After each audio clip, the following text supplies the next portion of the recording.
Gostaria de iniciar o nosso primeiro painel, que são as ferramentas para a modernização dos parlamentos de língua portuguesa.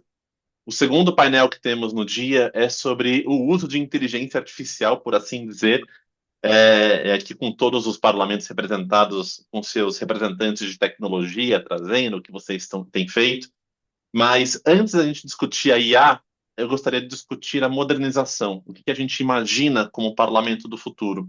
Então, eu preparei algumas perguntas para a gente ter essa conversa, mas antes de começarmos, eu queria passar a palavra para cada um dos amigos para que vocês se apresentem brevemente, acho que 2 minutinhos, só para dizerem quem vocês são, a relação que vocês têm com o tema. Eu vou começar com o amigo Pedro de Neri, de Angola. Pedro, você gostaria de se apresentar aos colegas que ainda não conhecem o amigo, a sua conexão com o tema? Por favor, fique à vontade. Não sei se me ouve. Me ouvem? Me ouvem? Só queria confirmar se me ouvem. Perfeitamente. Perfeitamente. Te escutamos, amigo. Ótimo. Primeiro, saudar a todos. Uma saudação muito especial, porque este mês também é um mês muito especial para todos nós, independentemente da nossa religião, mas é um mês muito especial para todos nós. Portanto, desejar a todos festas felizes e um ano novo muito próspero e que em breve estaremos todos, digamos, fisicamente juntos no Brasil, ou em Brasília, a vosso convite. Já agora, eu faço questão de dizer que far-me presente desse encontro. A outra questão é felicitar a Bússola. Confesso que vocês têm sido muito resilientes, muito competentes, inclusive muitas vezes nós distraídos, vocês nos fazem recordar que existe a bússola e que temos que olhar para ela para olhar para onde queremos ir. E onde queremos ir é efetivamente olhar para as novas tecnologias que o mundo hoje conhece, não é? O mundo hoje, todo ele verga-se pelas novas tecnologias, porque isto ajuda-nos a fazer fluir o nosso trabalho e a provocar o que estamos a fazer agora, que mesmo pessoas distantes consigam, digamos, olhar-se e trocar impressões. Para quem não me conhece, eu sou Pedro Neri, né? Sou secretário-geral da Assembleia Nacional há 15 anos e sou funcionário parlamentar desde os anos 82. Portanto, a minha vida foi sempre aqui no Parlamento, pois embora em algum momento ter ocupado outros cargos a nível do governo, mas, grosso modo, foi sempre aqui no Parlamento onde eu estou-me fazendo homem. Uma nota especial. Nós somos muito pelas TICs. As TICs hoje fazem de mim praticamente um elemento dependente, porque encontrei nela a solução para a gestão complexa desta casa e de vencer as complexidades. Pois, embora os outros transtornos que isso provoca, não é? Mas, a priori, é dizer que tem sido para mim um elemento de solução. Portanto, queria dizer isso a todos, que eu sou, mais uma vez, sou Pedro Neri e sou economista de profissão. Muito obrigado, meu querido amigo. É bom saber a notícia que estará conosco dentro daqui de um mês e meio, praticamente. Vai ser um prazer revê-lo depois de tanto tempo. É, Queria convidar agora o amigo Hugo Tavares, lá da Assembleia da República de Portugal, para que se apresente aos colegas também. Hugo, por favor. Daqui de Portugal, muito boa tarde para todos. Agradecer, antes de mais, o convite e a participação. Para mim, a primeira vez e é, obviamente, um gosto.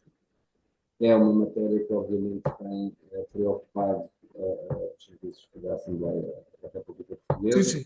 E permitam-me dar aqui também um cumprimento especial ao Sr. Tem que Secretário-Geral ser rápido, estou em reunião. Médio. Estivemos recentemente num evento, numa reunião da Assembleia dos Secretários-Gerais dos países da União Europeia. Portanto, esta é uma temática que mereceu particular destaque, está na ordem do dia, propriamente dito, portanto, não há como negar isso. O meu nome é Hugo Tavares, como já foi apresentado, sou adjunto da Senhora Secretária-Geral e tem a tutela advogada de alguns dos Amigo, amigo, desculpa interromper. Eu acho que o seu áudio tá um pouquinho, tá falhando um pouquinho. Não sei se talvez colocar um fone. Vou tentar falar um pouco mais alto para ver se resolve, porque não tenho outra forma. E, portanto, damos nota que tenho algumas áreas que são tuteladas por delegação de competências, que tenho comigo, nomeadamente o suporte à atividade parlamentar. Estive também envolvido na própria unidade de tecnologia e, portanto, há aqui toda uma correlação de áreas e que para nós são determinantes e esta é uma componente de inteligência artificial que está a nascer da nossa parte de cuidado particular, especial, e, portanto, aí a nossa participação aqui será, obviamente, muito proveitosa também para nós e estamos, obviamente, disponíveis para partilhar também aquilo que são as nossas experiências e que a gente vamos trabalhando. Muito obrigado, meu amigo. Bandeira, você gostaria de se apresentar novamente, aos colegas que ainda não conhecem? Pois não, pois não. Obrigado, Kimaide. Meu nome é Luiz Fernando Bandeira de Mello, sou servidor do Legislativo, né, do Senado Federal há 22 anos. Tenho formação jurídica, aqui no Brasil e o doutorado concluído na Espanha. Ah, Fui secretário-geral da mesa durante 7 anos, né? Também ocupei outras funções na casa, como advogado-geral, diretor-geral, né, cuidando da parte administrativa, e agora ocupo um cargo de assessoramento junto ao presidente, né, como diretor de assuntos técnicos e jurídicos da presidência do Senado. Então, continuo a seu dispor, muito embora um pouco mais aliviado, né, das obrigações da Secretaria-Geral da Mesa, que todos sabem, né, que demanda bastante. Mas ainda assim, né, dentro do sistema do Legislativo, do Senado, disposto a aprender com todos vocês. Obrigado, quem mais? Muito obrigado, Bandeira. Eu queria chamar o amigo agora Ambrósio Soares, representando a Filomena da Conceição, lá na Assembleia da República de Moçambique. Ambrósio? Muito obrigado, boa tarde a todos. É um prazer estar neste painel repleto de ilustres figuras. Primeiramente, eu queria apresentar as nossas mais sinceras desculpas em nome da mesma senhora Diretora-Geral da Assembleia da República, doutora Filomena Grachani, que encontramos-nos numa semana particularmente exigente, marcada pela realização da última sessão extraordinária. Estamos no fim do ano e também estamos a preparar a vinda do excelentíssimo senhor Presidente da Assembleia da República para o Estado da Nação. Então está aqui esta semana um alvoroço, por isso que ela não conseguiu estar presente. Então fica aqui as nossas sinceras desculpas.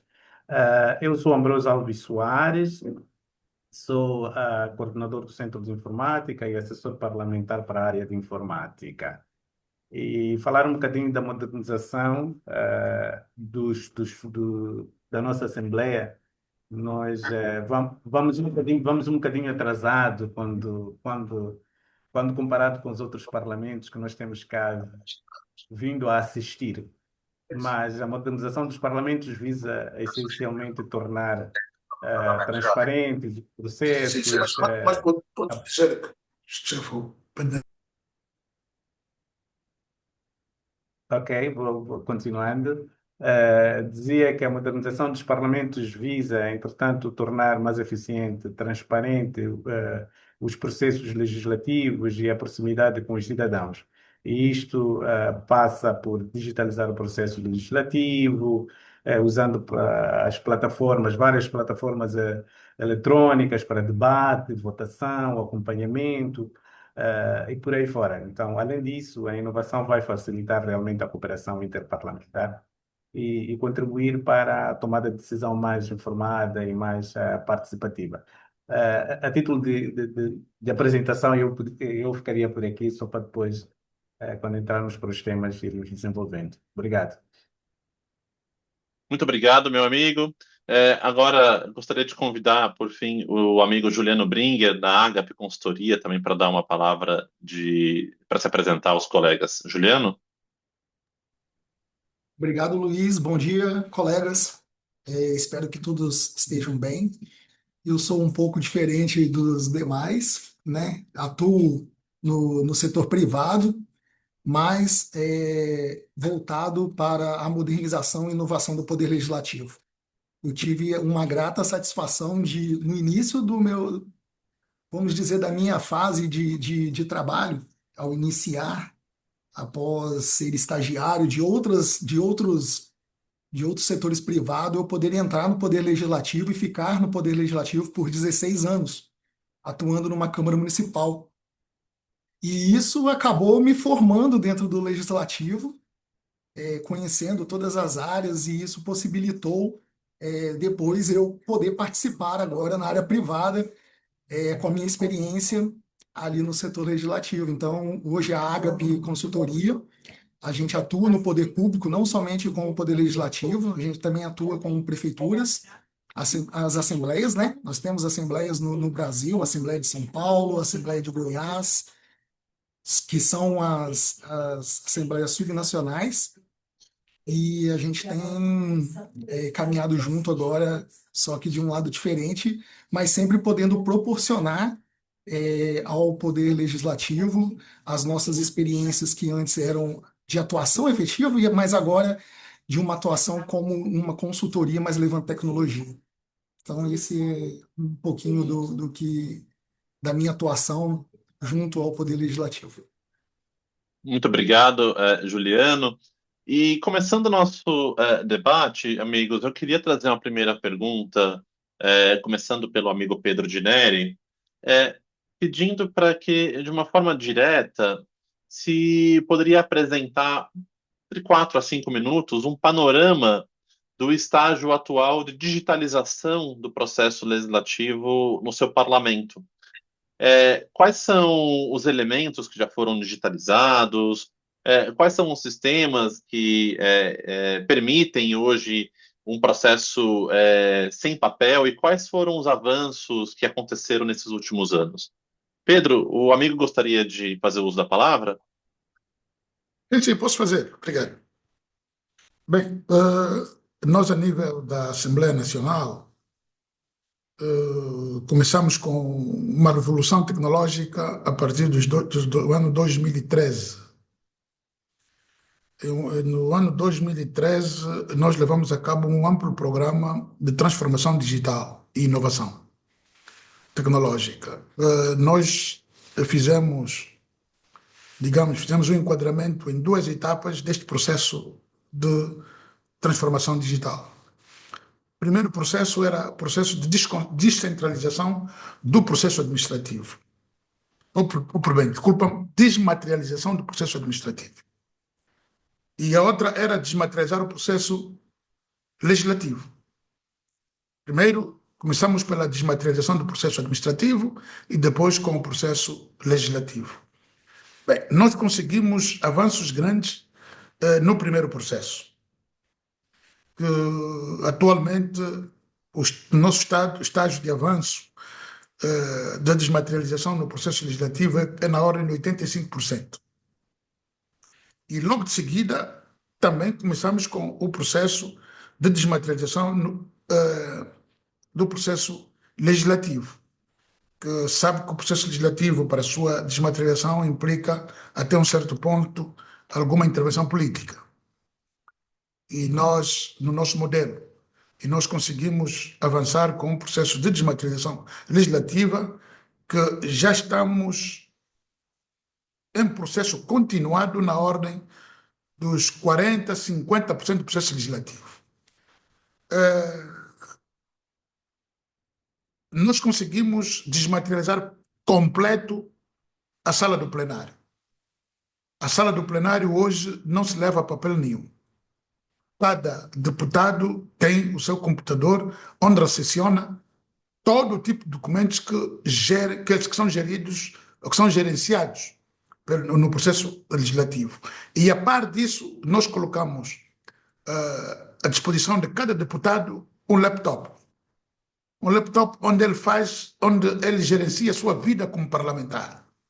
Toda a informação relacionada com o parlamento, relacionada com a vida dele como parlamentar, ele recebe a partir do laptop. E ele pode fazer, digamos, a utilização do laptop em qualquer espaço onde ele estiver.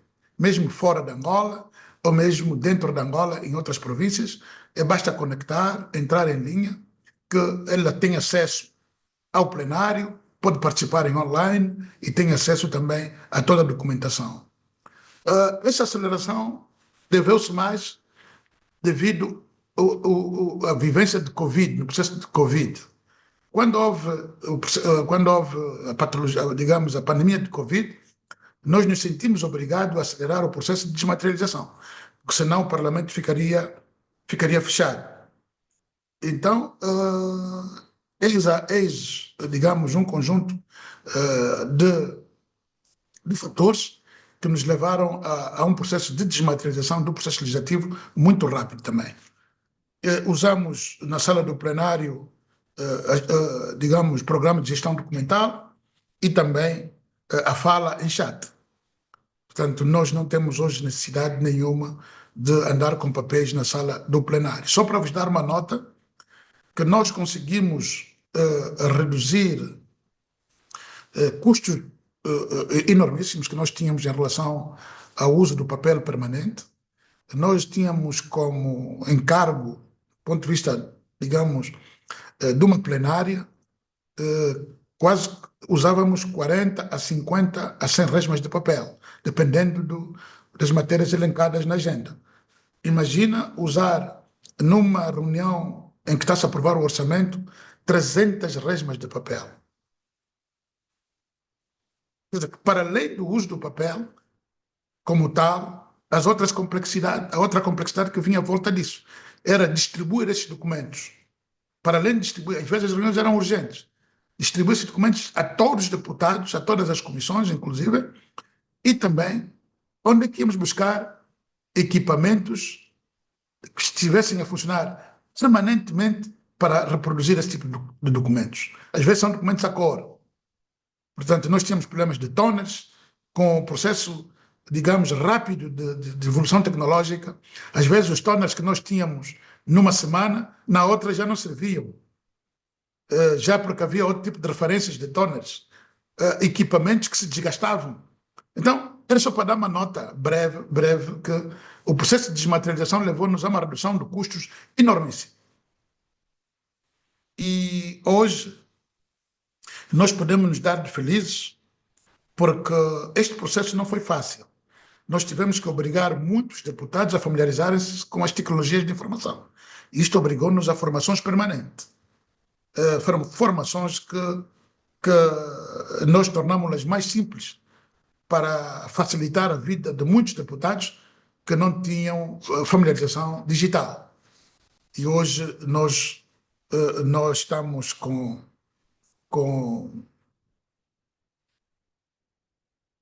uma vida digital mais ativa a nível do Parlamento, quer dos deputados e quer dos funcionários parlamentares.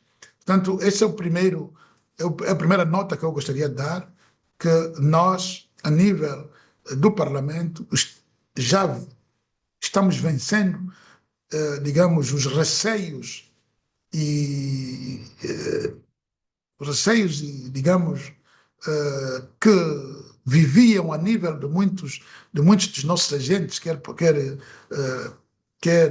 deputados ou quer funcionários, em relação ao movimento digital. Eu chamo isso movimento digital, porque isto é um movimento, ou você adere ou você fica. Então, nós conseguimos convencer a comunidade parlamentar a aderir ao movimento digital que hoje funciona ao nosso nível e que estamos muito bem avançados, com programas excelentes e com uma aderência muito grande. Portanto, esta é a primeira nota que eu gostaria de dar. E criamos condições tecnológicas, que isso implica, efetivamente, algum investimento. Este investimento foi feito e hoje está a surtir efeitos. Portanto, muito obrigado. Muito obrigado, Pedro Ginelli, pelas considerações iniciais. Queria passar a palavra agora ao Hugo Tavares, para que possa comentar sobre esse tema também. Hugo? Fiz aqui uma pequenina alteração, julgo que agora se calhar conseguem ouvir melhor, não sei. Boa, ótimo, pronto. Muito melhor.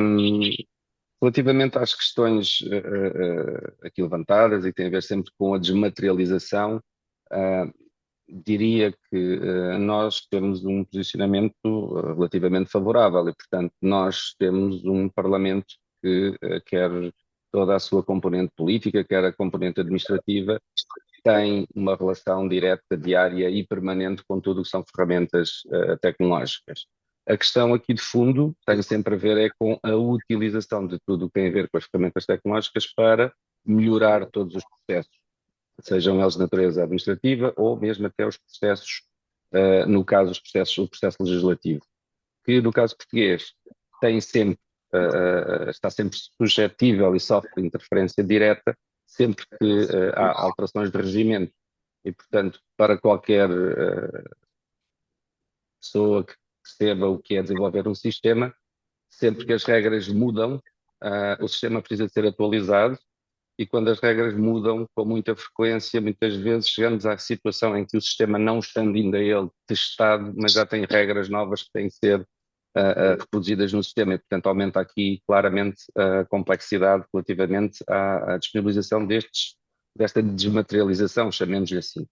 O que iniciámos no final do ano passado foi a desmaterialização, chamemos, do processo legislativo orçamental.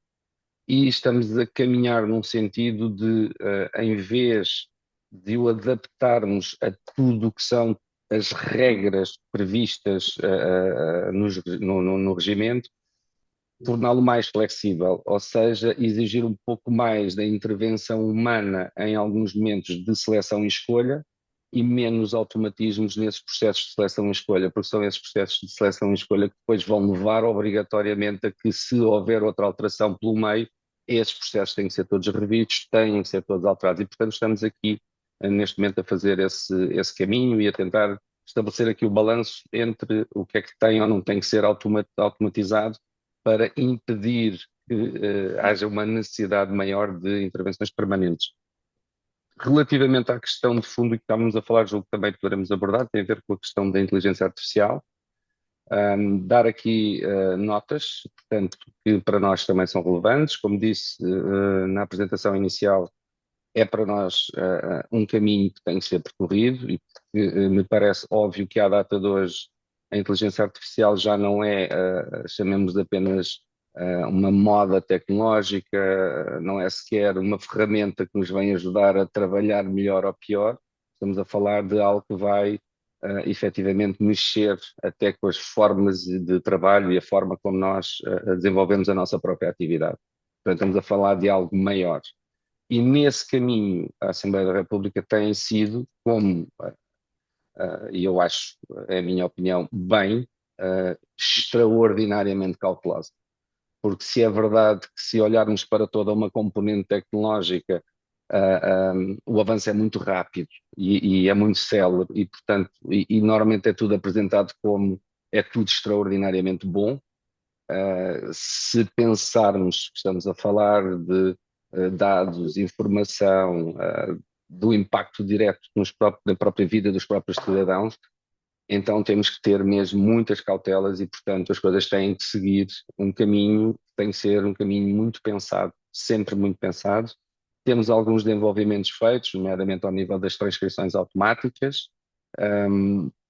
Ao nível da nossa área tecnológica, temos também já estamos num patamar em que conseguimos realizar a criação de componentes tecnológicas, mas estamos agora a preparar, isso é um trabalho que será feito a curto prazo pelo Gabinete da Senhora Secretária-Geral, estamos a preparar uma proposta que há depois de ter que ser reavaliada e avaliada internamente para a criação daquilo que podemos designar por um Steering Committee, onde tem que ter toda a componente decisória política e dos próprios serviços para depois começar a desenhar a própria regulamentação e todo um conjunto de planos que têm que estar consolidados e sedimentados para podermos avançar, aí sim, de forma estratégica, a longo prazo e do conhecimento de todos os intervenientes, salvaguardando, obviamente, todos os direitos, sobretudo aquilo que tem a ver com a informação que tem a ver com o próprio cidadão, etc. E, portanto, é este o caminho que temos desenvolvido do ponto de vista tecnológico neste ambiente e neste contexto. Muito obrigado pela intervenção, Hugo Tavares, da Assembleia de Portugal. Queria passar a palavra ao meu amigo Bandeira. Bandeira, você gostaria de tecer algum comentário sobre esse assunto também? Claro, nós temos um projeto já de longa data, né, de digitalização do parlamento brasileiro. Na verdade, alguns anos atrás era comum verificar as pautas, né, do plenário, de comissões, com 200 páginas, né, em papel impresso, trazendo os projetos com as respectivas emendas, né, pareceres, etc. Isso gerava a cada sessão, né, uma impressão de volumes enormes de papel. O Senado tem uma gráfica própria que era dedicada a isso, né? E há mais ou menos uns 15 anos atrás, começamos essa migração, né, para a digitalização do processo legislativo, e hoje posso dizer que ele é 100% digitalizado. Então, não digo que ele é 100% porque ele não impede, né, a subscrição em papel, por exemplo, se um senador quiser, né, coletar assinaturas. Por exemplo, algumas matérias necessitam de um número mínimo de assinaturas, né, uma proposta de emenda à Constituição, determinados tipos de recurso, né, e historicamente, os CPIs, requerimentos para a criação da comissão parlamentar de inquérito, né, e tradicionalmente esses requerimentos eram coletados à mão, né, numa folha de papel. O parlamentar ia de colega em colega coletando assinaturas, e aquilo ali era aceito, admitido, né? Continua sendo admitido, mas a grande maioria dos parlamentares já usam a subscrição eletrônica, até porque é prática, né? Você cadastra um determinado tipo de requerimento, de projeto no sistema, né? E os parlamentares podem subscrevê-lo, seja por meio do aplicativo, num telefone celular, né? Seja por meio de totens que estão instalados pelos corredores da casa, né? E ele pode ali ler um QR Code ou digitar o número da proposição, né? E autenticando-se, né? Só digital, ele assina eletronicamente aquilo ali. E a vida do processo legislativo, ainda que ele tenha eventualmente iniciado na coleta de assinaturas física, a vida depois desse requerimento legislativo é totalmente digital, né? O documento inicial, o avulso inicial da matéria, ele já é, né, digitalizado, ou nasce, na verdade, digital, e todos os demais documentos, né, são também assinados eletronicamente, com validador de QR Code e tudo mais, né, que permite esse funcionamento, inclusive remoto. Na verdade, é importante dizer que tivemos um impulso grande a essa digitalização, ou pelo menos uma adesão maior a ela depois da pandemia do Covid. Embora algumas soluções já existissem, nós temos os parlamentares ainda eram bastante presos, né, ao papel. Quando veio a necessidade do isolamento social decorrente da pandemia da Covid, né, todos os senadores tiveram que aprender, né, a assinar documentos à distância, a usar o aplicativo, a votar, inclusive, né, por meio do aplicativo, né, e isso gerou uma naturalização, né, desses mecanismos que passaram a ser compreendidos e apreciados pelos parlamentares, né, porque agora quem colhe assinaturas, em vez de ter que ir de um em um, né, colhendo a assinatura, muitas vezes manda um link num grupo de senadores, né, e os senadores todos podem entrar na proposição, né, e subscrevê-la sem necessidade de que o autor, né, vá de um em um coletando essas assinaturas. Os dados também das votações e o que acontece no parlamento é já colocado em tempo real na internet, assim como as notas taquigráficas e os vídeos das sessões já cortados, né, por intervenção. Então, quando você tem uma audiência pública, onde, por exemplo, um indicado para algum tribunal ou, eventualmente, para alguma agência, essa batinada no Senado, você consegue acessar, né, o vídeo integral da audiência, mas também os cortes de cada intervenção, né, com as respectivas notas taquigráficas, né, o que permite um amplo acesso a esse material, inclusive o compartilhamento dele. Ainda há desafios por fazer. Eu acho que ainda podemos avançar mais na questão do orçamento. O orçamento que também é digitalizado, mas é uma peça legislativa extremamente complexa. Tenho certeza que não só no Brasil, mas também nos outros países que estão aqui debatendo, né? É uma peça complexa, difícil para o leigo compreender e manusear, e talvez seja um dos melhores e principais focos, destinos para a aplicação de inteligência artificial.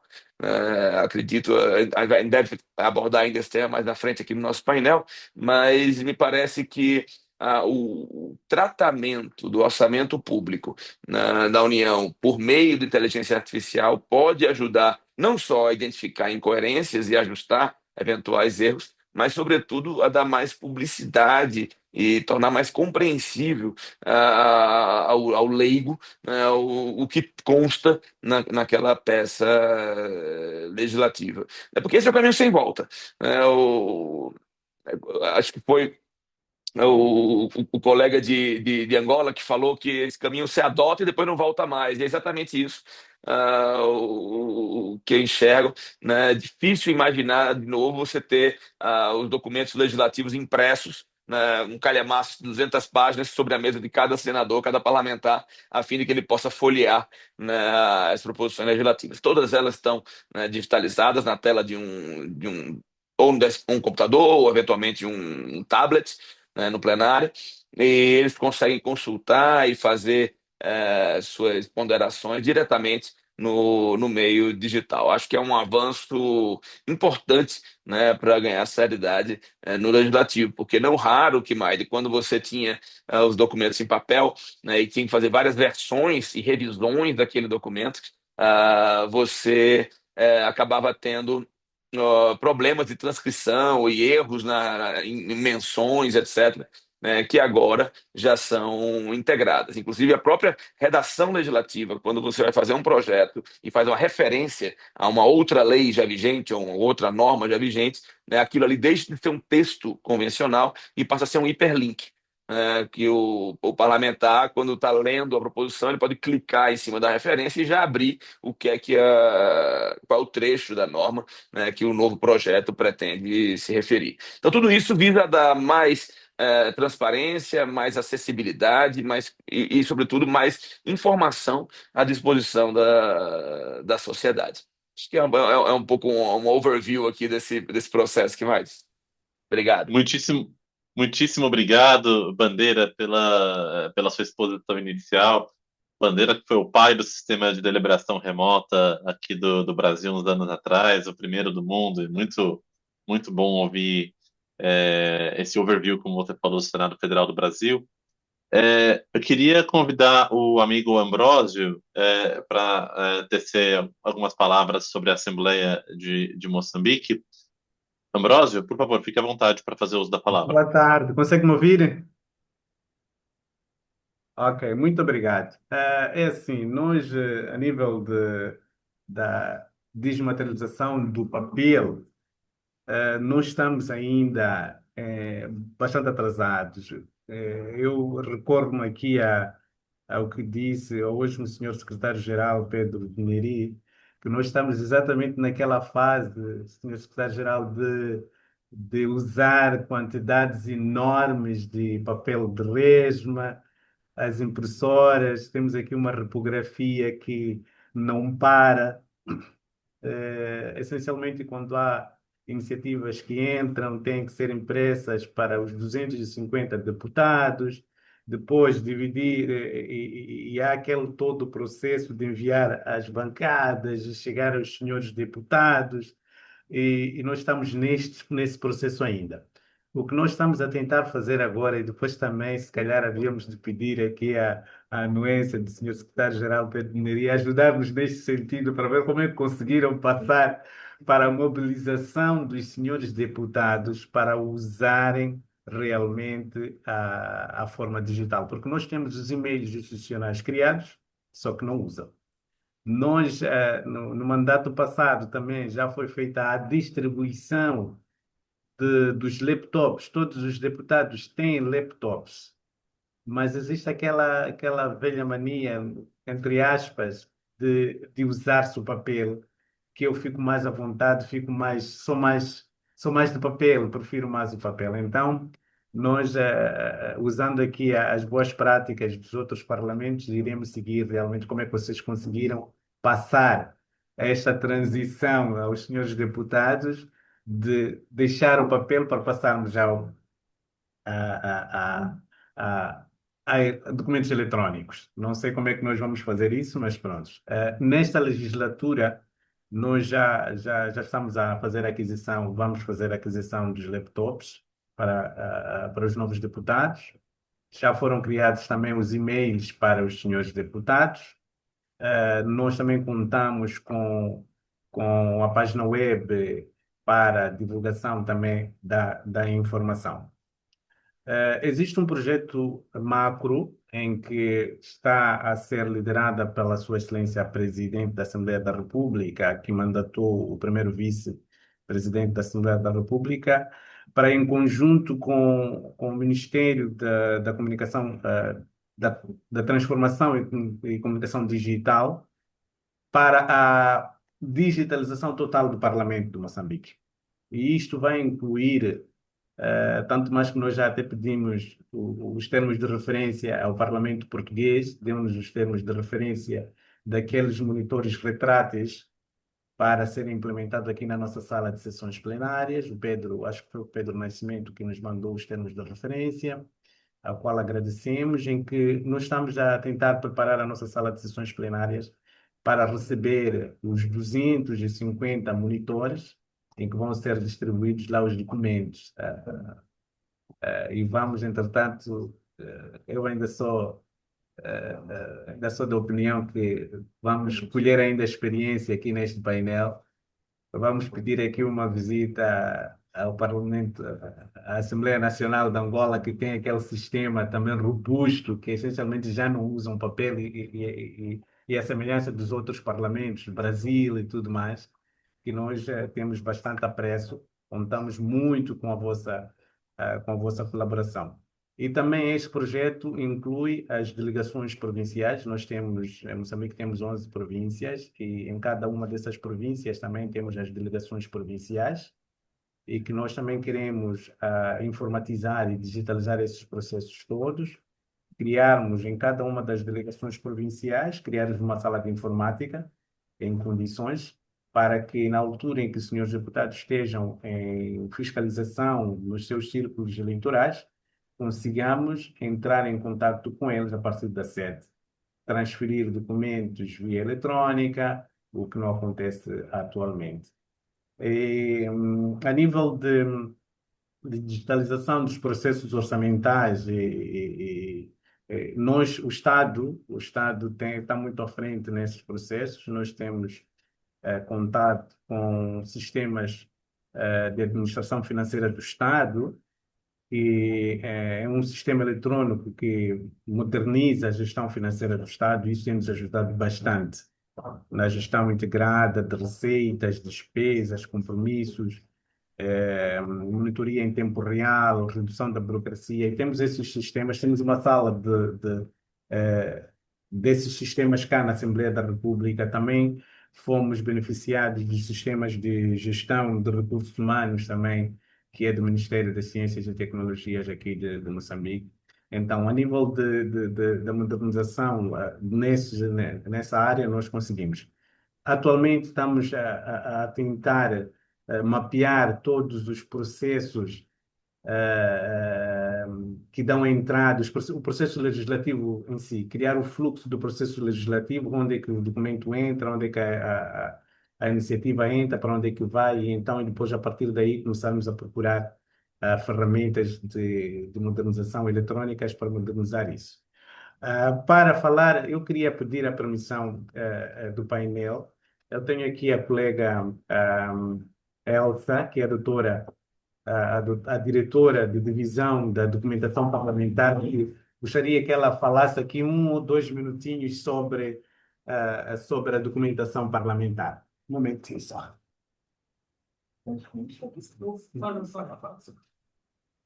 Boa tarde, muito obrigada.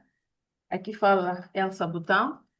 É um prazer enorme poder participar do painel para falar um pouco o que nós pensamos de que seja a modernização da biblioteca e o arquivo parlamentar e o que nós estamos a fazer até agora. Como falou o doutor Ambrósio, nós ainda estamos muito aquém. Estamos a dar os primeiros passos para a nossa modernização, concretamente a digitalização. O importante é referir que Já iniciamos. Já iniciamos com a digitalização da documentação do arquivo que nós temos de 1977, na altura que era a Assembleia Popular. Já fizemos mais de 5 anos da sua digitalização. É muito lenta porque o nosso material não é tão moderno, também o papel é leve, muito leve daquela época, que implica ter que fazer página por página, não podemos pôr tudo de uma vez e escanar. Tem que se tirar, voltar a colocar e fazer nas câmaras. A nossa intenção ao fazer essa digitalização é garantir que consigamos preservar a documentação, porque temos notado que naquela altura, principalmente nos anos 2000, quando se utilizava muito o sistema de fax, as letras já começaram a desaparecer. Então, estamos a correr para poder evitar com que desapareça tudo isso, porque notamos que a maior parte dos processos que têm a ver com substituições de dos deputados, pedido de palavra, tudo que tem a ver com correspondência que foi feita entre o presidente da Assembleia e o deputado, com o tempo já está a se apagar. O que nós estamos a pensar em fazer na gestão documental é transformar todos os nossos documentos em eletrônico, começando por todas as proposições legislativas, desde que dão entrada na secretaria até ao final da lei, incluindo fazer a digitalização das versões originais do autógrafo, que já vem a assinatura do chefe do Estado e a assinatura da Presidente, ficarem lá preservados, para além de que temos a parte que nós garantimos que é o arquivo hard copy e que esteja no museu, mas é necessário também fazer a digitalização desse todo o processo. É o que nós estamos a fazer, mas sempre tendo em conta as normas internacionais de gestão da documentação e de gestão dos arquivos. Essa... E o que nos preocupa mais é a digitalização o mais breve possível de documentos que demandam história, documentos de preservação histórica, de memória histórica do Parlamento. Por exemplo, a primeira Constituição, a fundação, a primeira Comissão Permanente, o primeiro plenário, o primeiro discurso. Isto tudo nos interessa que a gente possa digitalizar. O que está sendo fácil, porque a maior parte da documentação era datilografada. Então, fica mais fácil digitalizar e elegível. Temos encontrado casos em que é manuscrito, aí é um pouco complicado, mas vamos nos virando. Também o que nos interessa é que possamos ter um repositório digital confiável, fiável, porque ao longo do tempo a lei vai sofrendo as suas alterações, então é necessário que a gente preserva, porque só nós é que podemos ter essa, nós é que temos essa hipótese de guardar, os outros não. Tanto é que temos recebido pesquisadores de várias partes do mundo, quando vêm pesquisar aqui sobre a origem de alguma lei, de algum processo legislativo, têm vindo aqui e, graças a Deus, estamos a conseguir colmatar esta necessidade. Outra coisa também, sendo a biblioteca parlamentar um centro de pesquisa, é necessário que faça essa sistematização integrada da gestão, tendo também em conta os documentos parlamentares, não só os documentos administrativos. Muitas das vezes há essa interligação. Quando nós falamos de documentos parlamentares, do processo legislativo, podemos já falar das preposições legislativas no geral. Mas não nos esqueçamos daquela parte que tem a ver com o Estatuto do Deputado, a vida do deputado. Esta não vamos dizer que seja o processo legislativo, mas faz parte do processo legislativo, mas sendo como parte administrativa do deputado, que tem a ver com a sua reforma, os seus mandatos. Também é nossa intenção é fazer essa integração. Quando falamos de um deputado, vamos supor que ele esteve no debate ou que liderou o debate de alguma proposição legislativa, que possamos ir a sua vida parlamentar lá encontrar os dados necessários. Quantas vezes foi deputado, a que comissão pertenceu. Esta é a nossa intenção. Então, fazendo a integração desse acervo documentado do processo legislativo, dos mandatos do deputado e de toda a informação que tem a ver com o parlamento. Criando também, por enquanto, só temos dossiês em hard copy. É necessário também que a gente crie dossiês eletrônicos. E é tudo que eu tenho para dizer. Muito obrigada pela atenção. Com licença. Muito obrigado pelas considerações dos colegas da Assembleia de Moçambique. Eu queria trazer, dentro dessa primeira pergunta ainda, ao amigo Juliano. Juliano, você, como se apresentou como um tecnologista, né, uma pessoa que tenta vislumbrar o futuro do Poder Legislativo, quais são as possibilidades concretas de digitalização do processo legislativo hoje?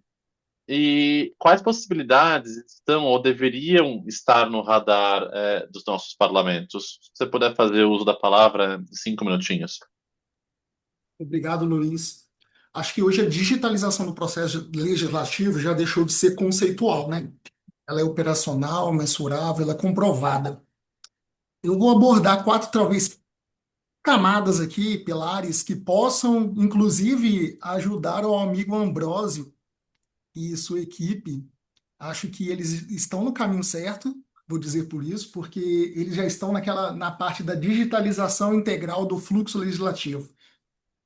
Eles já têm feito, eles têm proporcionado essa digitalização do acervo, que eu acho que ela é importante, apesar de não haver, muitas vezes, talvez já uma tramitação eletrônica, mas você proporcionar essa digitalização do acervo, seja para o ambiente interno do Poder Legislativo ou para o próprio cidadão ter acesso, você já torna isso transparente e de mais fácil acesso. Então, esse é um dos caminhos possíveis ali para os amigos poderem iniciarem, vamos dizer assim, ou sempre estarem constantes. A integração sistêmica, ela também ela é importante. É isso que também se propõe a nossa plataforma, né? E aí eu vou dizer um pouquinho da nossa plataforma.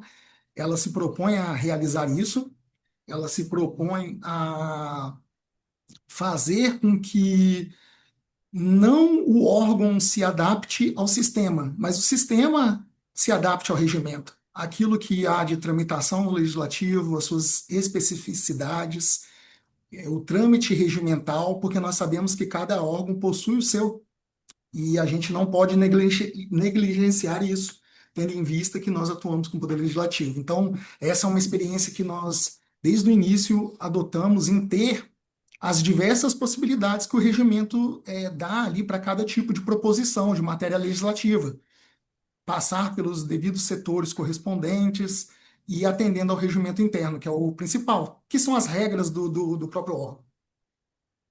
Uma outra camada e pilar seria a automatização e inteligência aplicada. É o que eu falei, o apoio à pesquisa legislativa, padronização de documentos, redução de erros e retrabalho.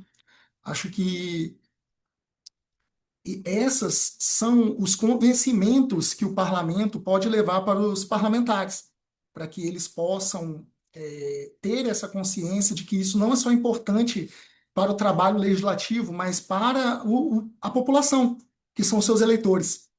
E por último aí, que vai ser algo explorado também no próximo painel, é o uso progressivo de inteligência artificial com consciência. Ela vai poder dar o apoio técnico e necessário para as equipes, para as possibilidades de emendas ao orçamento, a LOA, LDO e várias outras matérias. E talvez, assim, o ponto de formiguinha que o Ambrósio e a equipe precisa talvez atuar, comece a não só digitalizar, mas a fazer a transformação de matérias que vocês identificam dentro do parlamento que elas não trazem para o parlamentar uma sensação de medo. Vamos dizer, eu vou dar um exemplo como no Brasil. No Brasil, as assembleias legislativas subnacionais, elas possuem as proposições indicação, requerimento, moção, projeto de lei, projeto de resolução, e aí elencar dentro dessas qual a que menos o parlamentar vai ficar incomodado em tornar-se totalmente digital. E aí vamos dizer, vou dizer de parlamentos pequenos aqui que a gente atua, a partir de tal período, dentro de um cronograma, as indicações, que são aquelas que, por muitas vezes, só são lidas em plenário, que só passam sem. Não é que não tenham importância, mas elas são menos importantes no contexto parlamentar, mas ele apresenta. Ele quer que isso seja divulgado. Então, tornar essas talvez eletrônicas e não somente digitalizadas. E aí você trazer para proposições que têm menos preocupação parlamentar, ou seja das exposições, ou seja do cotidiano parlamentar que a gente conhece, isso vai fazer com que comece a ganhar um lastro e ele ver a melhoria. Vocês, de uma certa forma, podendo construir visualizações onde o parlamentar vai acessar um dashboard, e esse dashboard ali mostrar quantas proposições ele proporcionou, e isso trazendo para o contexto, ó, elas são eletrônicas, elas deixaram de utilizar o papel. Eu acho que foi muito boa a possibilidade ali do amigo Ambrosio e sua equipe trazer para eu poder explanar um pouquinho dessas possibilidades dentro da tecnologia. Muitíssimo obrigado, Juliano, pelas suas considerações. E agora eu queria Amigo, trazer. Oi? deixa-me só. Pedro? Sim, deixa-me só dar aí uma Por favor. dicasinha. Deixa-me só dar uma dicasinha ao nosso amigo Ambrósio. A dica é: tens que trazê-los do vosso lado. E trazê-los do vosso lado é às vezes usar discursos ou apresentações emotivas. Mas não traz todos de uma só vez. Tens que selecionar alvos que você já conhece a nível dos deputados, pessoas com alguma influência, pessoas que podem influenciar os outros. A começar pelos líderes das bancadas, pelos secretários das comissões de especialidade, que têm às vezes muito, digamos, sofrem muito para apresentar digamos, os projetos de resolução que são discutidos a nível das comissões de especialidade. Então, e fazerem demonstrações orçamentais de quanto é que vocês ganhariam se vocês conseguissem entrar para o mundo digital. E não entram para o mundo digital numa única vez. Entram de forma faseada, porque este mundo é muito dinâmico. Isso mexe com o eu das pessoas, mexe com o hábito das pessoas. Então é preciso ir mexendo devagarinho, não pode mexer no todo. Então, se vocês começarem a fazer um trabalho de sensibilização em off, buscar trazer amigos, trazer os deputados para o vosso lado, mas seleciona bem os deputados que vocês estão a trazer do vosso lado. Tem que ser aquelas pessoas de influência, mas fazendo discursos emocionais. Hein? As apresentações que vocês vão fazer é tocar com o ego deles, com, digamos, fator motivacional. E fazer comparações. Dizer, olha, nós estamos num mundo, por exemplo, de expressão portuguesa, que nós somos os últimos agora. Dramatiza isso, dramatiza. Vocês têm que ser. Eu estou a ver o Juliano a rir, mas Juliano, não tem outra forma de ajudar aí o É isso Ambrósio, porque mesmo. eu vivi É um esse apelo. problema. Porque vocês perderam uma grande oportunidade no momento do Covid. Vocês deviam ter aproveitado a oportunidade do Covid, porque uma das vantagens que o Covid trouxe nos nossos parlamentos é essa educação das pessoas, digamos, aderirem às tecnologias de informação.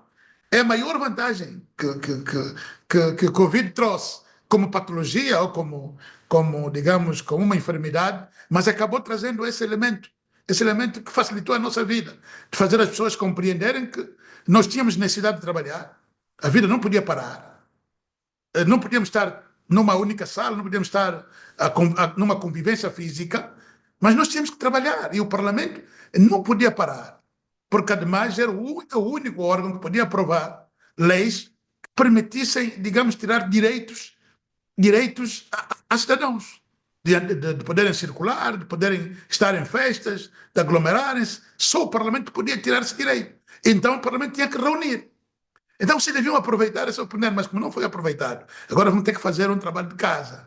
Trabalho de casa, um trabalho que eu sei que não é fácil, mas vão mostrando esses elementos comparativos e tocar no cérebro deles. Diz, olha, Brasil já está a 98%. Angola está a 70, ou 40 ou 50. Portugal está a 90 ou 80. E por que nós? Porque nós, um país tão grande, tão enorme, por que ficarmos nesse mundo tão distraído? Mas isso é falar como se estivesse a lamentar, a tocar no ego deles. É só assim, porque senão de outra maneira isso cria preguiça, eles têm preguiça de poder avançar para esse mundo e não sabem o que estão a perder, né? Perdemos muito. E nós estamos disponíveis, porque nós também bebemos muito de Portugal, do Brasil e das outras latitudes. Nós estamos disponíveis também, porque este mundo das tecnologias não pertence a ninguém. Alguém pode pensar que é o dono, mas não. Ele pode estar um bocadinho mais avançado. Mas o mundo é todo nosso. Portanto, ninguém pode ficar fora desse comboio, senão hoje já não nos permite ficar fora desse comboio. Basta ver um exemplo prático que vou lhe dar hoje. Você tem idade para perceber isso. A guerra hoje já não é feita pelos homens. A guerra hoje que está-se a fazer na Ucrânia, não sei mais quanto, já não é feita pelos homens. Agora são drones, são não sei o que está a fazer guerra agora. Portanto, se você fica para trás, se você não acompanha esses processos, não vale a pena. Não vale a pena andar mais, porque nós até já estamos. Os chineses já andam com os robôs a fazer o mundo acontecer. Portanto, nós não temos mais outra hipótese a não ser abraçar esse mundo digital, né? Que todos os dias vai conhecendo outros momentos. Portanto, tenta fazer isso, tenta ver se faz trabalho de casa. Trabalho de casa passa por isso, tocar no âmago dos políticos, porque enquanto estiver a fazer a aprovação do orçamento da Assembleia, demonstra as vantagens e desvantagens de vocês fazerem essas opções. Muito obrigado. Desculpa-me, meu Não, amigo imagina. Terrobato. Desculpa. É bom que o amigo traz um tema que a gente não tinha planejado, mas se os demais amigos me permitem, eu quero continuar nessa linha agora, inclusive convidando Bandeira, se você quiser comentar, como conseguir o apoio político dos senadores, dos parlamentares para esse tipo de projeto? Porque, como o amigo Pedro comentou, inclusive, eu acho que o Pedro vai se lembrar, o nosso amigo Miguel, lá do Chile, também, ele fala isso. Ele fala que o uso da inteligência artificial, que hoje eles têm um dos casos mais sofisticados, ele falou que a parte técnica foi a parte mais simples.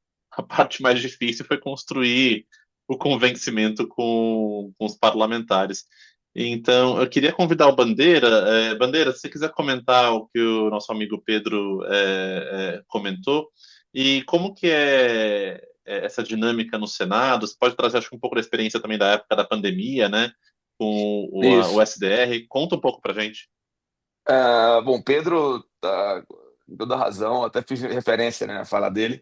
A época da pandemia nos ajudou muito a ganhar adesão, né, dos parlamentares, porque era a única forma que tínhamos de avançar. Até então, nós mantínhamos os sistemas coabitando, né, o 100% digital e aquele em papel, que na verdade a gente transformava em digital, né? A gente escaneava e a partir daí era um documento digitalizado, né, que a gente tramitava nas vias eletrônicas. Então, durante muito tempo, como eu disse, isso existia em paralelo. Nós fomos reduzindo as impressões daqueles materiais, né, em papel, né? Se antigamente fazíamos 40 para a reunião de comissão, passamos a fazer 4 ou 5, né, enquanto a maioria dos parlamentares já iam usando, né, os tablets e os computadores para fazer para ler os projetos, para manusearem os arquivos. Quando chega a Covid, aí eles se viram na necessidade de usar o sistema, né, eletrônico. Então, de fato, foi uma oportunidade que a gente aproveitou para entubar de vez a estratégia de digitalização, né? Mas, sem dúvida, é necessário, durante um bom tempo, você fazer os sistemas, né, viverem em paralelo, até porque nós temos parlamentares, né, com idade já um pouco mais avançada e que são naturalmente um pouco mais resistentes, né, a essa digitalização, né? Então, no nosso caso, a transição foi feita suavemente ao longo, como eu falei, de 15 anos. Fazer de um dia para o outro vai gerar mais surpresas, né, algumas dificuldades. Talvez o melhor momento fosse aproveitar a mudança de legislatura, eventualmente, né, quando você tem sempre uma renovação, né, do parlamento, e aí você consegue impor. A turma que está entrando agora, a regra aqui é a seguinte, né, tem que fazer assim, né, a turma da antiga vai reclamar um pouquinho, mas os novos estão chegando já vão entrar adaptados, né, por assim dizer. E, em alguma medida, você tem que usar os argumentos de sustentabilidade, de praticidade, né? Fica até feio, né? Você imprimir um monte de documento em papel que após terminada uma sessão, né, vai tudo pro lixo, né? Sem nenhuma utilidade. Então, chega um ponto que até constrange, né, você manter o sistema antigo. Por algum tempo faz sentido você ter ali 4 ou 5 cópias. A gente fez isso durante muito tempo, né? Mantinha 4 ou 5 cópias dos avulsos das matérias em plenário, porque aparecia sempre, né, um senhorzinho, geralmente, que pedia para ver em papel. Mas mesmo estes, quando depois de implantado alguns meses, alguns anos, já não mais utilizam. Hoje não temos mais nenhuma versão impressa. É claro que se quiser pode imprimir no plenário, mas não acontece isso, né? Não se solicita isso, justamente porque os sistemas foram sendo desenvolvidos, né, para facilitar o uso. Porque também tem essa coisa que é muito importante, né, Pedro? O sistema, não basta que o sistema seja digital, ele tem que ser fácil de usar. Né? E o nosso não começou tão fácil. Né? Era um pouquinho mais tricky, como a gente diz em inglês, você tinha que ir e voltar, porque era um linkzinho pequenininho, e o camarada tinha que botar o óculos para enxergar. E aí, com o tempo, a gente foi aperfeiçoando a interface, né, de forma parlamentar, com um celular, que naturalmente tem as letras menores, né, ele tem um botão maior para ele poder saber onde clicar e isso ajudar. Então, a gente também tem que ajudar o parlamentar. Né? Eu diria, como conselhos, aproveitaria a mudança de legislatura, permitiria que os sistemas coexistissem durante algum tempo, investiria em interface, tem que ser fácil de uso, porque se for complicado, ele não vai usar, né? E finalmente, tenderia a usar um pouco esse argumento de sustentabilidade ambiental, até para constranger um pouco a turma da velha guarda, que prefere usar o papel. Muito obrigado, Bandeira. Eu queria passar a palavra ao amigo Hugo Tavares, da Assembleia de Portugal, se o amigo quiser fazer algum comentário sobre esse tema, de como convencer os parlamentares a aderirem a esse processo. Bom, eu diria, no caso português, que nós acabamos por ser uns privilegiados. Efetivamente, nós não temos uma reação negativa dos parlamentares em utilizar os sistemas tecnológicos. Eu diria até aqui o contrário. Portanto, todos os parlamentares são tradicionalmente exigentes ao nível da disponibilização de sistemas tecnológicos. Portanto, há uma procura direta e há uma consciencialização clara de que provavelmente algumas tarefas ou algumas atividades ou algumas ações poderiam já ter um suporte tecnológico para tornar a sua ação mais rápida, mais ágil e, portanto, mais coincidente. E isso é um benefício muito grande para quem tem depois a responsabilidade de fornecer esses mesmos serviços. Mas depois há aqui um outro conflito, e esse sim existe, que é normalmente provocado pela própria regulamentação. Isto é, eu desejo sistemas tecnológicos que suportem toda uma atividade, mas depois tenho regulamentação que cria per si complexidade tecnológica. E balancear estas duas coisas é normalmente o mais complexo, até porque depois as alterações regulamentares exigem determinado tipo de momentos até de natureza política e, portanto, esta é a maior complexidade. Portanto, não é tanto o utilizador que não quer os sistemas ou que reage à implementação de sistemas, quer os sistemas e faz a pressão necessária para que eles avancem, mas depois, por outro lado, isto cria a complexidade tecnológica das equipas que têm que desenvolver os sistemas, porque é um conjunto de regulamentação que cria algumas dificuldades. Com maior ou menor celeridade, temos conseguido desenvolver um conjunto de aplicações e, portanto, a questão da digitalização e ter tudo digitalizado, os tempos do plenário, a relação dos tempos com o som, não haver papéis no plenário, a não ser que o próprio parlamentar, o senhor deputado, decida imprimir, etc. Portanto, tudo isso nós já dispomos e já temos há algum tempo. Eu gostaria de deixar aqui para debate apenas em tom de provocação, que é algo que eu acho que vai acontecer aqui, já vai acontecer, mas vai acontecer com toda a certeza, e recentrando o tema na inteligência artificial, é que os parlamentos tenderão sempre a não ser cada vez mais entidades fechadas sobre si mesmas e ausentes do mundo e da sociedade onde se inserem.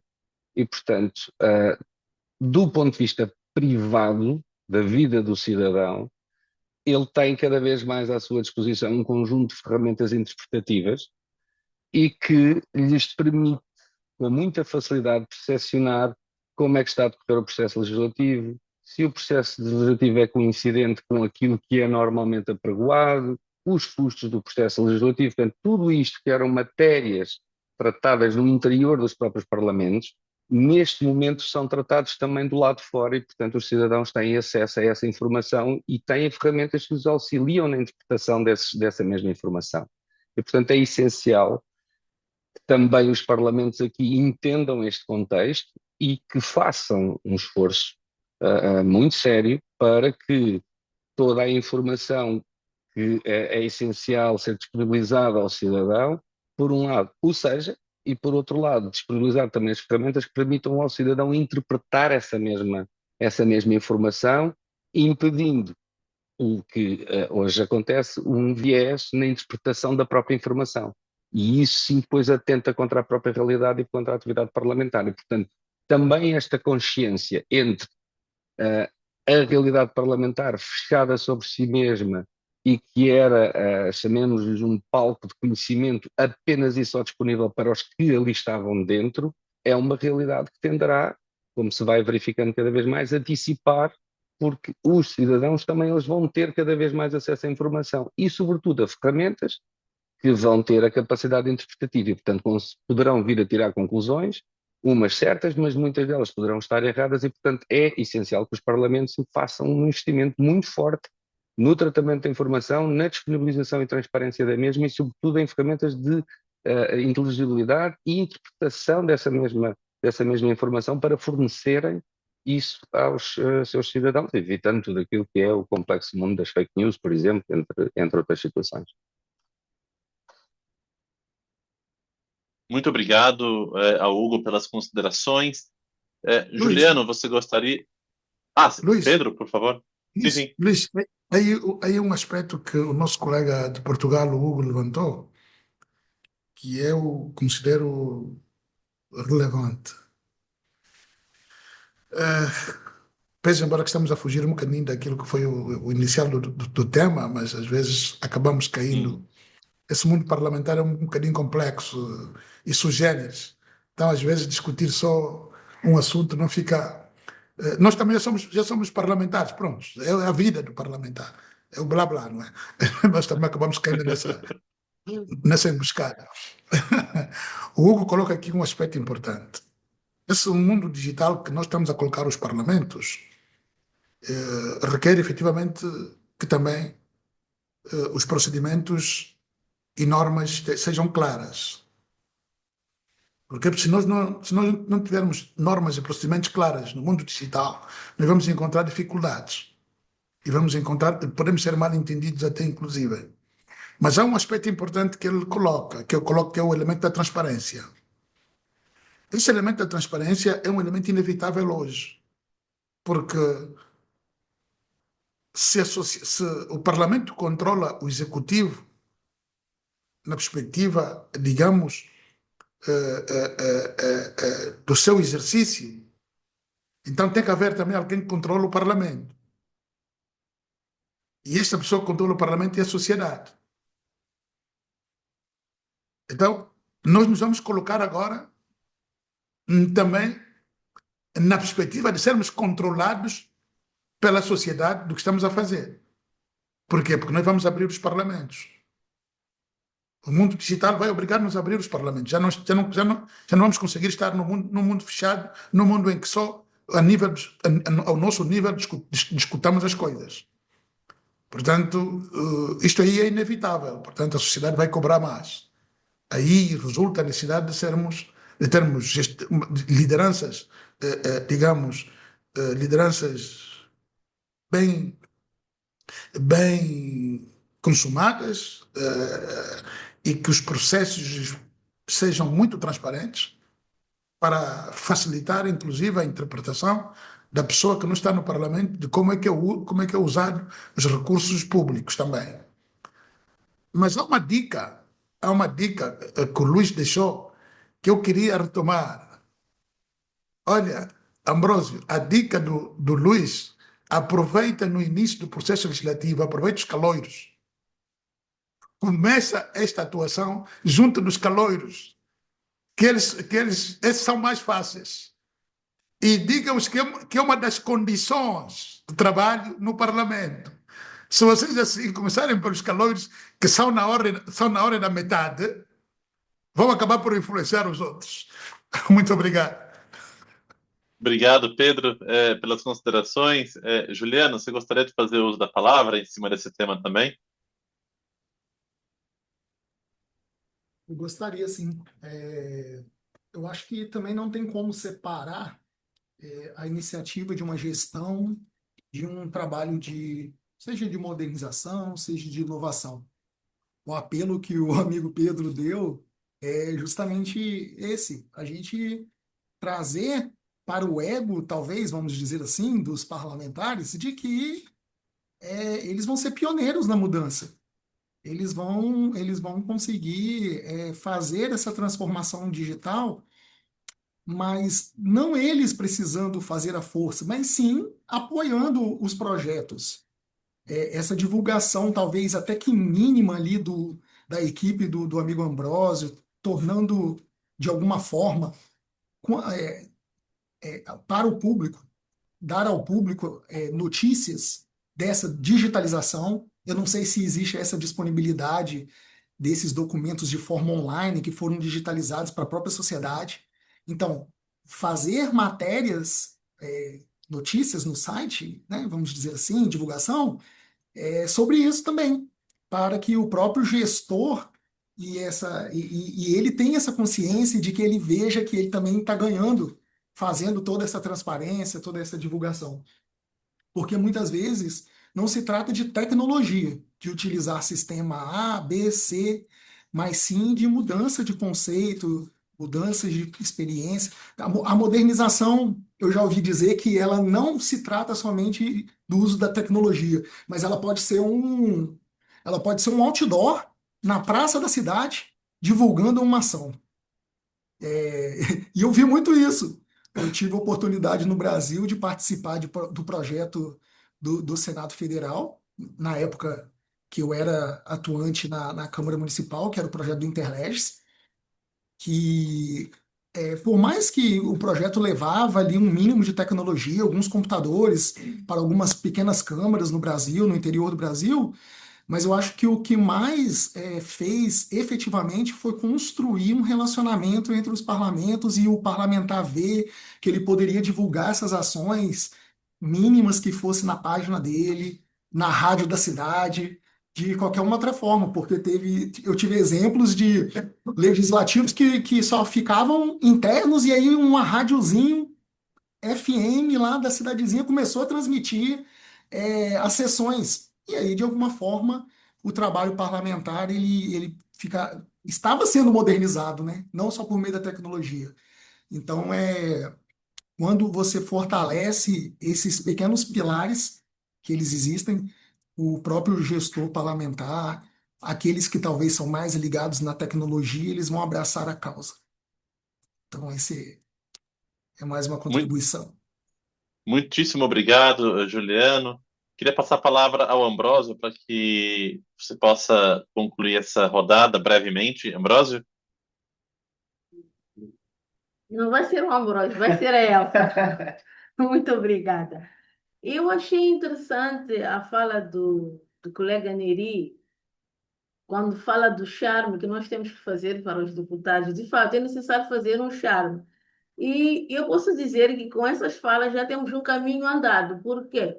Porque a senhora presidente é muito ligada à tecnologia e sempre que se vai aprovar o orçamento anual da Assembleia, o programa das atividades, ela tem o cuidado de ir às bancadas e informar sobre o objeto, sobre o orçamento e leva com ela a nossa direção, leva o secretário-geral, o diretor-geral financeiro, o diretor-geral legislativo. Eles aí têm que ter um jogo de cintura, porque eles lá ficam tete a tete. Ela normalmente tira uma semana. Então tem 1 ou 2 dias para ir a cada bancada. É ali onde é possível vender o nosso peixe. E outra maneira também que nós temos conseguido vender o nosso peixe com os deputados é quando podemos, por exemplo, a Comissão Permanente, que é a mesa da Assembleia, mandamos os documentos digitalizados. Só eles querem é que mandamos hard copy, mas digitalizando. Então, se nós conseguirmos levar a liderança, que é a Comissão Permanente, para o nosso lado, a vitória com certeza será nossa. Mas o mais interessante ainda é que nós, quando estávamos na época da Covid, utilizamos muito esse sistema, digitalização, tudo eletrônico, mas quando acabou o sistema, enfrentamos algumas barreiras. E é engraçado. E quem nos colocou obstáculos não foram deputados já adultos, como é que nós dissemos que são mais conservadores, foram jovens que levantaram. Foi um deputado da bancada da Renamo que tivemos que parar com a sessão para reproduzir os documentos.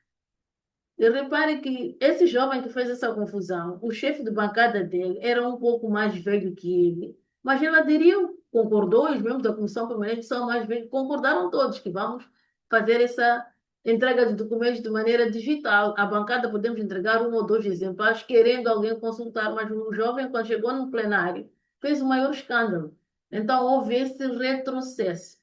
Por mais que a gente tenha digitalizando os documentos, também temos que ter em hard copy. E, acredite ou não, é um investimento muito alto, um esforço físico dos colegas, das máquinas, mas aos poucos nós vamos ganhando o coração deles, tendo sempre presente a fala do colega Neri. Aí sim, nós é que temos que conseguir com essa estratégia, porque se não ganhamos já o coração da liderança, principalmente os chefes das bancadas. Repare que os 3 chefes de bancada, temos 4 bancadas, os 3 chefes de bancada são muito jovens, são muito techs. Se vais aos contactos, eles estão sempre no WhatsApp. Estão sempre no WhatsApp, como é que as atualizações, estão sempre no Facebook. Isso é um caminho meio andado. Mas o que nos constrange é que nós já sofremos vários ataques aqui na Assembleia. A nossa página já foi atacada, incluindo o Facebook da senhora presidente também já foi atacado. Então, isso deixa-os com um pé atrás, não se entregam de corpo e alma, principalmente por causa desses ataques. Mas nós estamos na frente porque disponibilizamos internet para eles a 100% e os informamos que tem internet. Estão na conferência, tem internet. Tem um intervalo, tem internet. Estão sempre com internet alta, mas eu recebo bem que esses ataques é que os deixam com o pé atrás, porque houve uma altura que tivemos mesmo que interromper a nossa página por causa disso, dos ataques. Obrigada. Muito obrigado, amiga Elza. Eu vejo que o colega Hugo precisa se ausentar, então já vou fazer a primeira intervenção para ele. Amigo, eu quero trazer 2 considerações para que você possa tecer seus comentários a respeito, primeiro, do uso da inteligência artificial na Assembleia da República de Portugal. É uma tecnologia que requer algum nível de risco, então a minha reflexão é como mitigar esse risco dentro da casa. E a segunda parte dessa pergunta seria como escolher se a Assembleia usa ou deveria utilizar soluções do mercado, por exemplo. Oi? Desculpa. Se a Assembleia deveria utilizar soluções do mercado, como do Google, do ChatGPT, ou se deveria desenvolver soluções próprias. Então, seriam essas 2 reflexões que eu pediria para o colega tecer comentários. Bom, obrigado. Isso são, a primeira nem tanto, mas a segunda é assim uma daquelas perguntas que poderíamos, como dizia o Dr. Pedro Neri, poderíamos estar aqui e falar longamente, até quase amanhã, para debater os prós e os contras. Portanto, relativamente à primeira, e eu disse isso no início da intervenção, portanto, nós temos, usamos algumas, chamemos-lhe, eu vou usar este termo que parece mais correto, algumas componentes do muito que é a inteligência artificial, na nossa área de suporte à atividade parlamentar, nomeadamente em áreas como a transcrição automática, onde já temos uma experiência considerável e, portanto, é uma área que está em crescendo e isso, em termos quer de tempo, quer da qualidade, e ainda que careça sempre de uma pré-visualização e validação humana, tem aqui ganhos muito significativos. Temos também ao nível já das nossas áreas da comunicação, por exemplo, a legendagem automática de tudo o que tem a ver com, na maioria das intervenções e, portanto, nas sessões de plenário. Portanto, tudo isto traz aqui sempre um conjunto de vantagens para a organização. E aqui ainda estamos naquilo que eu considero o patamar de utilização de ferramentas ou de componentes de inteligência artificial que ainda só são ferramentas para acelerar processos e procedimentos internos e, portanto, não do ponto de vista de uma inteligência artificial que faz logo um conjunto já de interpretações, propõe decisões, etc., por aí fora. E isto leva obrigatoriamente à segunda pergunta. A primeira, uma consolidação ao nível de uma estrutura interna que tem que ter o tal Steering Committee e tem que ter um conjunto de regulamentação clara, inequívoca e que deve balizar tudo aquilo que é a utilização da inteligência artificial.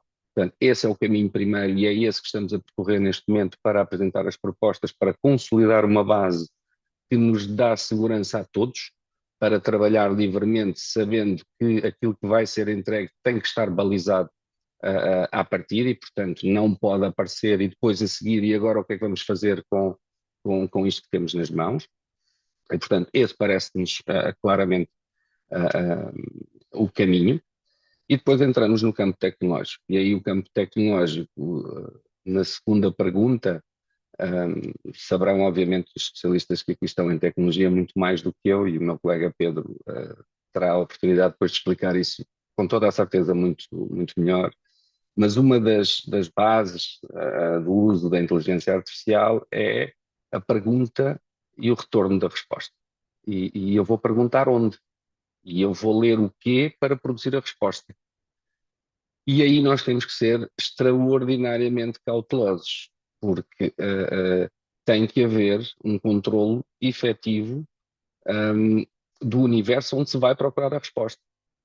Porque se nós não tivermos o controle efetivo do universo onde vamos procurar a resposta, nós podemos ter respostas que depois não serão coincidentes com aquilo que é exigido à atividade parlamentar.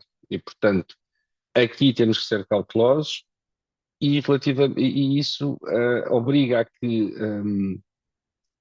o conceito in-house volta a fazer muita diferença.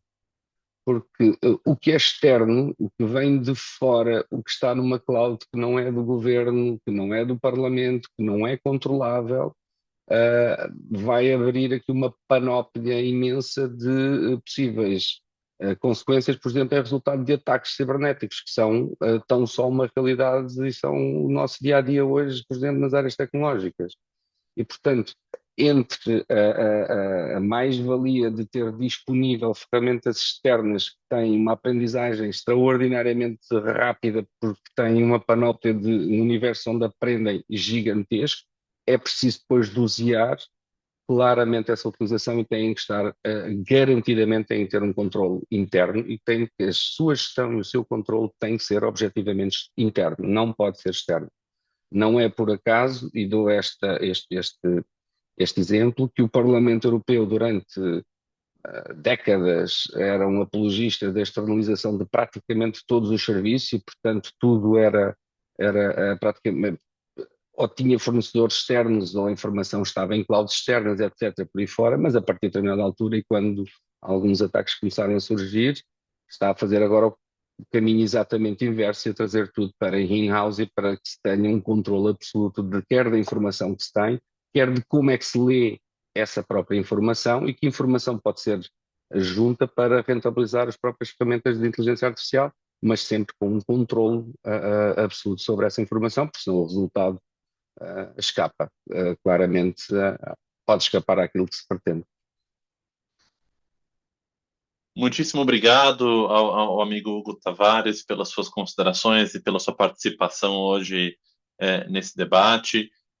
Queria passar a palavra ao Bandeira. Bandeira, você gostaria de fazer uso da palavra nesse assunto também? Do uso da inteligência artificial em parlamentos, é isso que vai?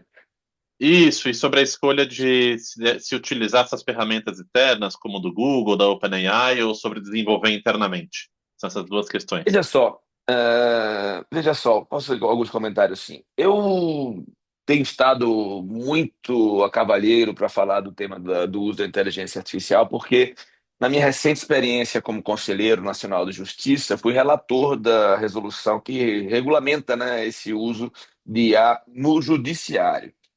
E preciso dizer que acho que existe a diferença fundamental do uso da IA no judiciário para o legislativo, né? Enquanto no judiciário a IA parece muito bem-vinda, né? Até porque uma de suas utilizações é justamente conseguir tratar um número grande, um volume grande de texto e conseguir produzir minutas mais rapidamente, o que pode ajudar a ganhar celeridade, que é um problema importante no judiciário, né? No legislativo, isso é um pouco diferente, porque você não precisa produzir 10 mil versões de um projeto de lei. Diferente de decisões judiciais, você tem que fazer centenas, milhares, milhões de decisões judiciais, né, para dar conta da demanda, né? No caso do legislativo, não. Por vezes, o debate de meses ou de um ano inteiro então, se resume a 3 ou 4 dispositivos, né, de um projeto de lei, o que não faz, portanto, que a IA seja particularmente útil na redação de proposições legislativas. Isso quer dizer que ela não é útil no parlamento? Não. Me parece que sim, que ela pode ser utilizada no parlamento. Nós já falamos em outras oportunidades que mais sobre possíveis usos da IA no parlamento, embora seja menos óbvio do que o uso no judiciário. Me parece que a IA no parlamento tem pelo menos duas grandes utilidades. Uma nos pronunciamentos parlamentares, né, tanto para reduzir a termo, né, para transcrever o conteúdo falado, né, em plenário. Isso é uma aplicação clássica de IA, e acredito que vários parlamentos já vêm utilizando, né, quanto também para redigir os próprios discursos, né? Lembrando a você que muitas vezes o parlamentar precisa fazer um discurso em cima da hora, gostaria de ter um elemento textual qualquer para assegurar-se, né, um texto qualquer que pudesse, não necessariamente ler, mas talvez para usar como guia, né? E a IA pode sim ser útil para reunir elementos, reunir argumentos e ajudar o parlamentar a criar uma concatenação de ideias que possa ser transmitida no tempo que ele possui, de 5, 8, 10, 15 minutos, conforme a regra regimental. Também acho que a IA pode ser muito útil, como já falei agora há pouco, no tratamento do orçamento, né? O orçamento é complexo, é difícil, são anexos, são inúmeros anexos, cada um com tabelas ainda mais, ainda mais numerosas, né? E acho que a IA ela pode sim ser muito útil, tanto na elaboração quanto na edição e na compreensão, né, dos projetos orçamentários. Agora, pode esse IA ser utilizado em IA comercial ou ela precisa ser propriamente desenvolvida para o parlamento? Para a utilização em discursos, a IA comercial ela atende muito satisfatoriamente. Não vejo dificuldades em utilizar um chat CPT ou um Gemini ou outras soluções, né, de inteligência artificial para produzir um discurso que vai ser proferido em 5 minutos, né? E parece que para essa finalidade, né, até porque não lida necessariamente com documentos confidenciais, não tem uma questão propriamente de upload de dados, né, sensíveis. Então, me parece que isso poderia sim ser feito com soluções comerciais para outras utilizações, notadamente para mexer em projetos de orçamento, para examinar, por exemplo, documentos de investigação de uma comissão parlamentar de inquérito. Imagina uma CPI que quebrou dados bancários ou telefônicos e precisa examinar uma multiplicidade de contas e relatórios extensos, né? Então, me parece que para isso a IA pode ser muito útil e talvez uma IA genérica não entregue os mesmos resultados, né, que uma IA dedicada, treinada para lidar com esse tipo de documento, né, pudesse fazer, né? Então, me parece que, conforme a utilização que se pretenda, você pode utilizar soluções comerciais de IA ou pode personalizar. E bem, você pode criar uma interface, né, para lidar com a questão orçamentária e plugar nela, né, como motor, né, um LLM do ChatGPT ou de algum outro provedor disponível, né? Você precisa desenvolver do zero, evidentemente. Mas a personalização de uma interface que permita você utilizar determinados tipos de documentos, né, que não são tão conhecidos ou tão utilizados, né, comercialmente, aí para isso me parece que valeria a pena sim contratar o desenvolvimento, pelo menos de uma interface que integre depois os motores LLM, né, que foi escolhido como mais compatível, mais interessante. Mas essa é a minha visão um pouquinho do uso da IA no parlamento, que é um pouco diferente da IA em geral, né? No judiciário, como eu falei, como se busca celeridade numa quantidade, no exame, de quantidade enorme de documentos, etc., é muito mais evidente enxergar como a IA poderia ser útil para auxiliar os juízes. Valeu, Guimarães. Muito obrigado, Bandeira, pelas suas considerações. Juliano, eu queria passar a palavra para você e justamente te perguntar, do lado privado, como que o parlamento deve avaliar essa tomada de decisão e quais são os parâmetros que devem nortear essa escolha sobre realizar um desenvolvimento interno, utilizar uma solução que está comercialmente disponível, ou mesmo ter um parceiro comercial como a Agape ou como outras empresas que atuam no poder legislativo. Quais devem ser os parâmetros de escolha dos parlamentos quando tomando essa decisão? Esse modelo de escolha híbrido, ele precisa ser consciente. Primeiro, saber, né, o que cada tecnologia ela proporciona. O Bandeira foi muito bem nas suas palavras ali ao trazer de que para o uso comum, para análises de dados que já são públicos, inclusive, não existe um problema usar na interface do próprio ChatGPT, do Gemini e outros, os dados ali. Sabendo que nós estamos contribuindo para o treinamento dela. Nós somos o produto, né, nesse caso. Mas a nossa abordagem aqui na Agape e com nossos clientes tem sido a segunda opção que o Bandeira falou ali. Construir uma interface própria para o usuário e treinar modelos específicos. Não modelos específicos no nível do LLM. Nós temos os LLM plugados na nossa tecnologia e a gente constrói a base de dados que a gente quer trabalhar e personaliza de acordo com o que o cliente precisa e as respostas necessárias dos seus objetivos. A gente está trabalhando em alguns projetos aqui de regimento interno. Então, ele tem que ser de acordo com que o órgão ali avalia as respostas, quais normas, além do regimento interno, ele gostaria que houvesse o conhecimento daquele assistente, agente, para essa determinada finalidade.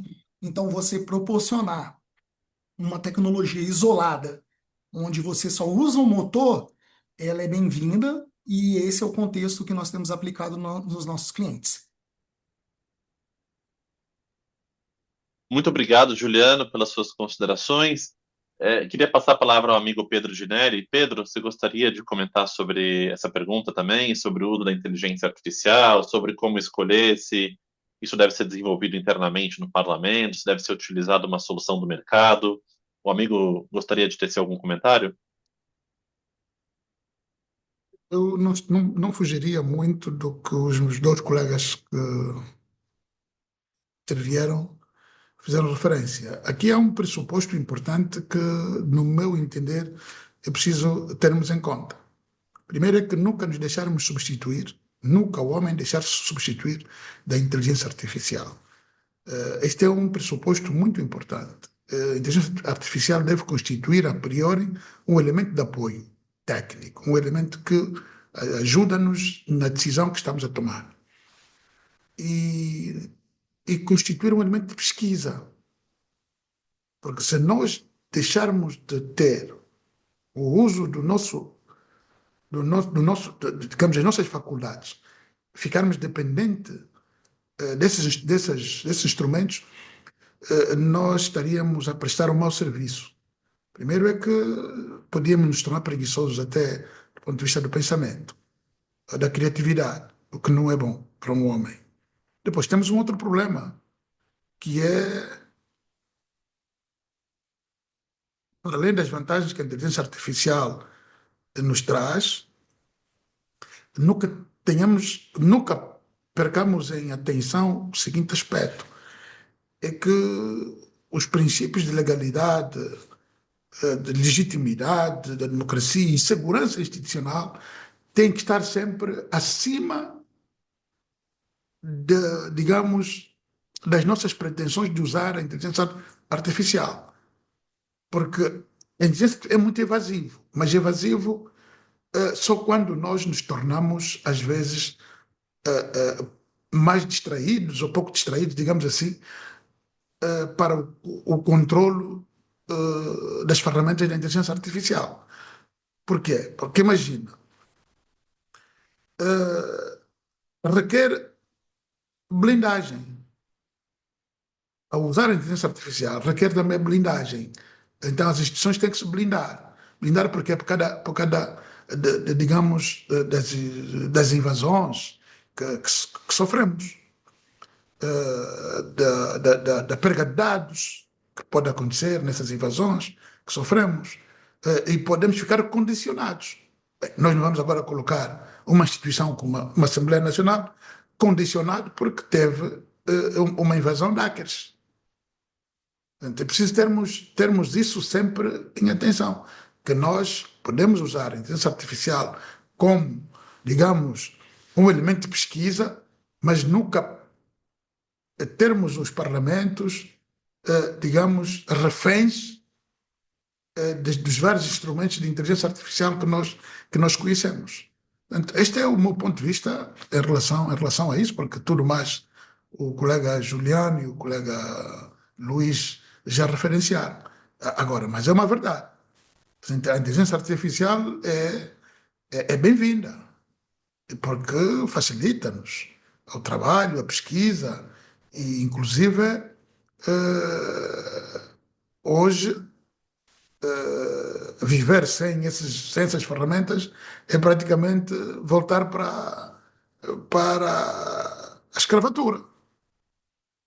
Porque a velocidade em como hoje a vida nos conduz, o próprio mercado em si, as exigências do mercado, levam-nos a todos nós usarmos essas ferramentas para dar resposta aos desafios. Porque os desafios que hoje os mercados colocam as nossas vidas, nós não temos como não fazer uso desses instrumentos. Agora, não podemos ficar dependentes fundamentalmente das instituições. As instituições devem continuar a funcionar sempre na perspectiva conjugada, tecnologia e homem. Isto é porque estamos a falar de sociedades, são instituições que tomam decisões sobre a vida das pessoas de estratos sociais diferentes. Portanto, é preciso termos cuidado, porque numa análise artificial, de uma inteligência artificial, se calhar não vai refletir muito bem aquilo que se vive em regiões como o Brasil, que é o mundo, não é? O mundo tem assimetrias que todo mundo conhece, que é uma escola autêntica de vida, tanto para o bem e para outras coisas. Um mosaico grande. Acho eu que nós temos que ter alguma prudência, não é? Uma prudência no uso da inteligência artificial. Não podemos ficar dependentes dele. Fundamentalmente, instituições. Não podem. Instituições têm que ficar dependentes do homem e não das tecnologias. essa natureza. Esse é o meu ponto de vista. Não sei se aí o Luís Fernando concorda comigo, mas este é, ou o Juliano, ou o Ambrosio, mas esse é o meu ponto de vista. Obrigado. Muitíssimo obrigado ao querido amigo Pedro Gineri. E para a gente concluir o nosso debate de hoje, gostaria de passar a palavra para as conclusões finais do Ambrósio sobre esse tema. Ambrósio, você gostaria de tecer algum comentário breve sobre esse assunto também? Muito obrigado pela concessão da palavra.